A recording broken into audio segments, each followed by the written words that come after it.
We're just two guys with one mission, and we've chosen to accept it for some reason. It's time to tell them what we mean, what we say.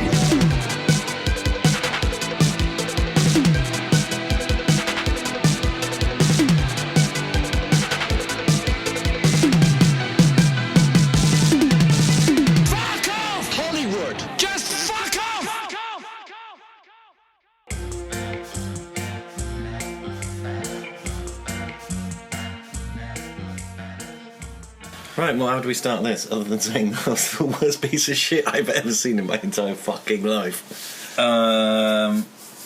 We just watched Blood Feast. Oh, fuck. That was hard going, but for very different reasons than previous movies. Yeah. Normally when we're watching the movie, I fill up at least two sides of these bits of paper with notes. Yep. I barely filled one because so little happened in this movie. No. I think we can get through this real quick. Yeah. Okay, so Blood Feast is a 1963 American film by Herschel Gordon Lewis. Yes. And cool, episode over. Let's go.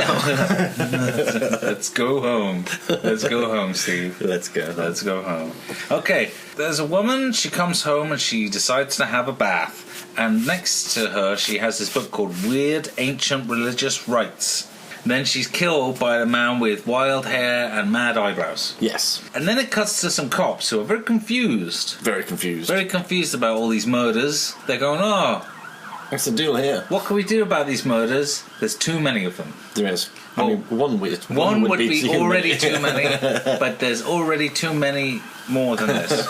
Then we cut to a catering shop, and this mother comes in, and she hires the guy behind the counter to prepare a feast. Now, he sort of hypnotizes her at one point, but that never comes back into play. No. Whatever. Not at all. And I kind of felt that it was like a satire on how polite people act around eccentric people. Yeah. But then I was also thinking that the guy behind the counter, his name is Fuad Ramses. Fuad.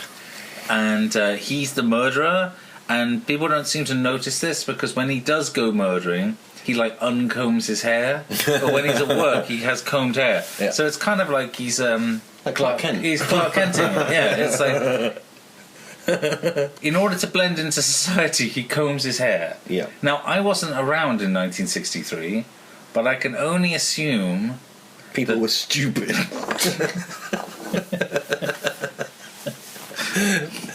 Not my words. My words. The words of Steve. The words of Tony. So it turns out... The words of me, Tony.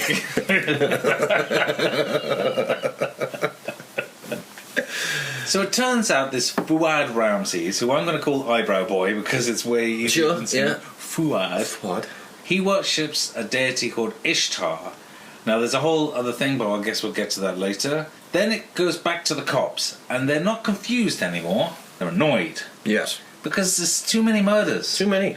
There's still too many. Still too many. Stop then we cut to a couple on the beach, and they're necking. I believe that would be. Yeah. Were they necking? They were necking. In the parlance of the times. Yeah. Courting. Wooing. Like the girl wants to go home because she's disturbed by all the murders. All of them. There's too many murders. Too many. But the guy wants to stay because he wants to get laid. Let's face it. Yeah, I mean, they don't specifically say it, but I was young once. Yeah. Yeah. But I don't know the beach, but it is night, so I don't really know what to say there. Still, sand gets everywhere. Anyway, the guy gets knocked out, and the girl gets killed. Then it cuts back to the cops, and then it turns out the book club is the clue. Now, that's another thread that goes nowhere. They never investigate the book club. No. The book itself comes back into play. Yes. But the book club... But the book club doesn't come back into play. It's a red herring. A drunk guy drops off a girl at what looked to be like a motel, but I guess it was like a small apartment. No, I think it was a motel. Okay, well, they went to a motel, and then the lady gets her tongue removed by Eyebrow Boy. Yeah. By him, instead of subduing her in any way, he just jumps on top of her and pulls the tongue out. Sticks his fingers in her mouth while she's writhing and screaming and such. There's got to be an easier way to do that. Then young Suzette, who is the daughter of the mother who hired Eyebrow Boy to cater for her. Mm-hmm. Oh God, she's worried about all the murders. All the murders. There's too many. She's just, she doesn't know what to do. There's too many. Too many. Just too many murders. There's too many murders, and she's worried about them. Murders. Then it turns out she goes to a lecture on ancient Egyptian. She's studying Egyptology. She's an Egyptologist. Yeah, which they go at great pains to never use that word for some bizarre reason. Maybe it's difficult to say. I mean, I had trouble. They're doing Egyptian studies. Studying Egypt, but they never actually say Egyptology. No. Why? And the lecturer was clearly an Egyptologist. Yes. Because he was an expert. That's why he's doing the lecture. But it also turns out that she's dating the cop. Yes. Which is a coincidence. Yeah. I mean, it never really gets mentioned. And I don't know how old she's supposed to be. No, mid-20s. I'd say she looks mid-20s. So she's living there with her mum. He looks a lot older. He looks a lot older. He looks like... But I guess, with all the murders, maybe being with a cop... Safest bet. Safest bet, isn't it? Unless the cop is the murderer. He's not. He's not, no. It's crazy eyebrows. Then the cops get called to a hospital because some girl we've never met has been attacked. She's had half her face cut off. So she's covered in bandages, and she says, "Etar." And I guess she just didn't remember it right, because then she dies. Maybe her brain doesn't work quite right, because she's traumatized. It's happened, especially with all the murders, because there's so many of them. So many murders. So many murders. Too many, if anything. It's just too many. Then they're all hanging. Then all the young girls, are hanging out by the pool, and Eyebrow Boy tries to murder them in the middle of the day, surrounded by people. Yeah. Then one wanders off, and he kidnaps that one. Yeah. And then he whips her. Kind of. He whips the curtain next to her. No, he whips her because the whip has paint on it. Yes. And so when it whips, it looks like it paints her back red. Yeah. But then also the wall gets red. Yeah. And basically anything the whip touches becomes red. So it's not... I guess she dies. I think she's the one on the table. But I didn't really understand what's going on. No, I don't know how you die from being Eyebrow whipped. Boy whips her 10 times. Then the cop's just sitting around in his office going, "Oh, too many murders."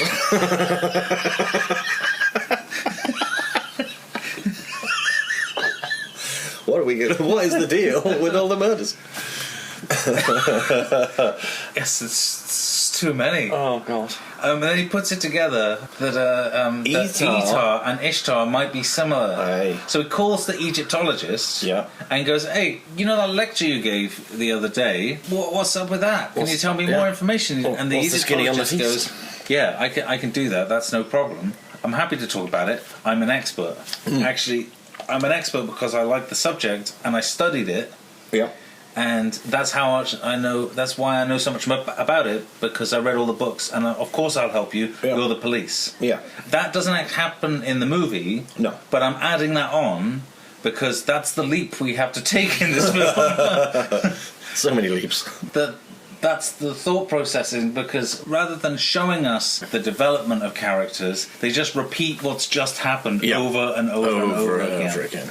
Then the cops break into the catering shop. Yeah. They find the body, they find the statue, and they go, "This is our man." This is our man. And then... Hey, we should probably let those people know whose party is being catered by him. Yes. Don't eat anything. The feast that is happening. Because they're eating human meat. Blood feast, innit? Then Eyebrow Boy is doing the catering, at-home catering, and then he somehow convinces young Suzette, to lie on the counter so he can try and sacrifice her. But then Mum comes in and goes, "Oh, what are you doing?" And then he kind of limps away quickly. Very quickly. And then he kind of gets chased until he hides in a garbage truck. The garbage man can. Yeah, he hides in a garbage truck. And then someone switches the mechanism on and he gets crushed, and then the film just sort of ends. Yeah. After the cop explains everything again. This was really hard work. This is fucking shit. This is such trash. It's not even well made. It's definitely not well acted. I'm convinced every single take was the first take. I'm convinced that most of them were reading their lines just off camera. Yeah, there was definitely a lot of eye movement. Yeah, to and a lot indicate of that- rote kind of blah blah blah blah blah blah blah blah blah, and pauses in between, kind of like, do I understand this next line? I think there were some people having fun with it. Like, I think the mum, the one who played the mum, Yeah. she was kind of happy. She realised how awful this was, and she Yeah, was I just think kind of having so. fun with it. And the cop, for all his repeating everything stuff, he was actually okay. I guess he was okay. The kind of younger cop, the older cop. He was just slamming. You're a fool, a damn fool. Yeah, he was just slamming his fist on the. Fucking awful. Eyebrow Boy is chewing the fucking scenery. Yeah. Worse than Rickman in fucking Prince of Thieves. It's the first time I think Blood Feast has been compared to The Kevin Costner epic. Prince of Tides. It's just shit from start to finish. Everything, every single thing about this film made Well, me you in particular were having trouble with angry. this. It was making my brain melt. It's so fucking slow and it's so boring, and everything is explained every 5 seconds. Yes, Like, and it was padded to. oh my god, every shot of him walking or driving or anything is just every single step of the way. You see everything, and that still only drags it out to 107 minutes. Yeah. And you can make a half-hour TV program out of this. Judicious editing, you could get a 40 minutes, but you could chop an awful lot out of it, and all the repeating if you take all that out. I don't know, because my mind has melted. And I don't know who I am or what I'm doing. That is the effect of this film. I would wish physical harm upon every single person involved in making this film. I wouldn't go that far. Apart from the mum. I wouldn't go that far. I would. It just made me angry. I'm like, the thing is, I've seen that before, Right. and that was the first time that I was like actively annoyed by it. Yeah. I mean, I think I've seen the second one, and I remember the second one being really good because it was... The second one's kind of a silly version of it. Yeah, and it's way more kind of shock and awe, kind of... Like the gore and stuff like that. There was way more... Yeah, but I think they knew that they were sending up the first one. Like, I'm pretty sure, like, no, it's not a serious film. No. It's absolutely it's not, like, no. It's not asking to be taken seriously or be judged against other Kevin Costner films. or but I mean, you mentioned John Waters. Yeah, it's kind of... It's very similar to that in that kind of style, but at least, again, the John Waters thing, everybody's having fun. I think everyone was having fun. I don't think anyone was having a bad time on this movie. I don't know, I think everyone they was thought they just- were doing some serious acting in places. But like we said, it's like acting class. They're just terrible I don't actors. know though. I often wonder whether it was just they tried to do it and they went, oh my god, what am I supposed to do with this? And then the director would be like, oh, maybe try it a bit more seriously. Well, that goes against my every take is our first take theory, though. You shouldn't get angry at a movie because it's just a movie. Yeah. But watching this made me really angry. just everything about it was just shit. I think it's okay to get angry at a movie. Like I watched Now You See Me on a plane, and I'm still angry about it. Is that the Magician Heist? Yeah, it's thing? the Magician Heist movie.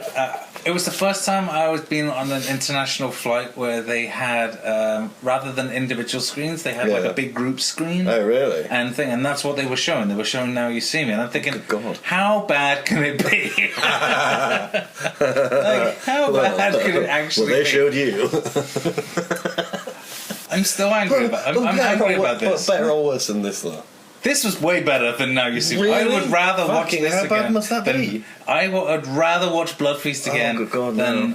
than watch Now You See Me. Now, years later, I was in New York And you saw I Now was You on the See Me subway. too. Yes, Now You See Me too. I haven't seen either of them. I'm not going to. I failed. It wasn't so much- it I wasn't failed to so- see how Blood Feast could have been better, though, because this was just fucking dog eggs. I think this is like a bad movie, but it's not as bad as Now You See Me. All right. So I think that's all we have to say, really, is... Yeah, it's fucking shit. Okay, do you want to do this? Okay, what would you give out a story for story? One, I mean, there was a story. I'm going to give it a 2 Why? because the story was so stupid that I quite liked it. Oh, fuck. What would you give it for gore? 0, because it was fucking terrible. All right, I'm It going was to give red paint, and like there was no wounds. There was just a bit of like meat covered in red paint on the top of someone's chest, something like that, and they would pick it up and go, it's gross. And I thought, no, it's not. It's a bit of meat covered in red paint. What the fuck is wrong with you? I'm going to give it a 2 on the basis... I'm going to punch you in the face. Hear me out. Then punch me. I will. On the basis that this was the first gore movie, if anything.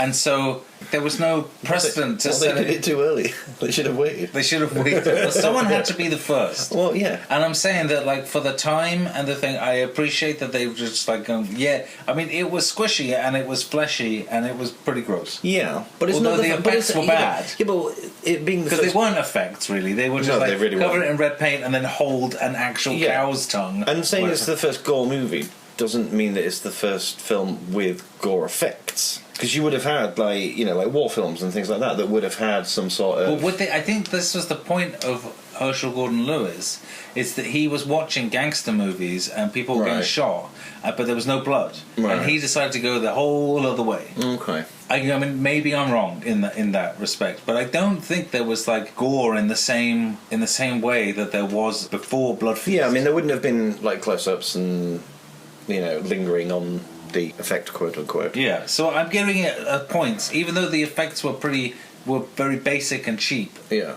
I'm giving it a score of 2. Okay. Because it was the first. Like, Okay, well, I'm staying at 0, because it was shit. For overall creativity. I guess, 2, because, you know, it probably brought Egyptology to a lot of people. You know, like, looking at that and being like, oh, maybe I should find out more about Maybe this. I should know. Weird blood culture Maybe worship. I should read a book. Yeah.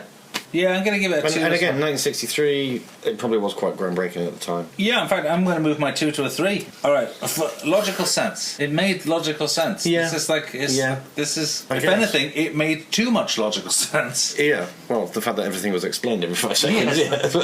At no point was I confused. Okay, then I'll average 3. You're going to do a 3? Because, yes, it's logical. Yeah, I'm going to give it a 3 as well. It makes sense. I think this is going to score quite highly. That's because you fucking twat. Music, 1 for 0. Me. 0. Absolute 0. It was done by Herschel Gordon Lewis. It was annoying. Clearly he had... But actually, I'm going to move my 1 to a 0. Yeah, because clearly it was he annoying. had a organ, a kettle drum. Kettle drum. Sweet ass kettle drum. Yes, Jesus, that's so fucking annoying. And like a cello or something. So you just go. It was an organ, wasn't it? It was. No, there was an organ as well because it's like a fairground organ. Yeah. Yeah. I did. Yeah, it annoyed me. It annoyed the shit out of me.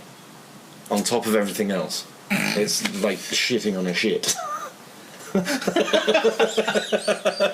You know the term putting a hat on a hat? This was shitting on a shit. Oh god, it's so fucking awful. Should it have been banned? For being awful, yes. For it being a film, no, I guess not. There wasn't anything too... There was nothing offensive in it. The gore and stuff, I guess, for 1963 probably would have thrown people, but should it be banned for that? No. I mean, the thing is, that question's going to be really bad for nearly all these films. Because it's like, should it be banned? Well, no. Well, we don't know. Because things shouldn't be banned. They should be regulated properly and you know, classified correctly. I agree with you, but I think at a certain point we're going to get to some stuff that's really irresponsible. Yeah. I don't know. I think, given that this was made in the 60s and then the video got banned in the early 80s, there's absolutely no way it should have been banned. Okay, so shouldn't have been banned. Would you recommend it? Fuck no, Jesus, no. Not even to my worst enemy would I recommend this. It is fucking schlock as fuck. It is crap. It's badly made. Everything about it, literally everything about it sucks. It annoys me that this is probably going to score higher than something that I like because of your stupid. I would recommend it for people for a kind of cinema historian. I think it deserves to be seen, but be prepared to be really annoyed by it. Yeah, absolutely. I still wouldn't even recommend it for that purpose. All right, well, I think that wraps everything up. Yeah. The total score was 16 out of 50. What does that beat? Have we got a grand total list anyway? Yeah. We should probably make one. That beats... It doesn't beat Absurd, but it does beat Axe and The Beast in Heat, which I think is an accurate representation so far. I don't know. I hated this one more than those two. You hated. I would watch Beasts in Heat again before I would watch this again. Like, I genuinely can't express how much I fucking hate this. I'm fucking angry. Yeah, Axe can fucking do one though. Alright, so that's it then. Yeah, thanks. Okay, then we'll see you later then, or whatever. Bye. Bye.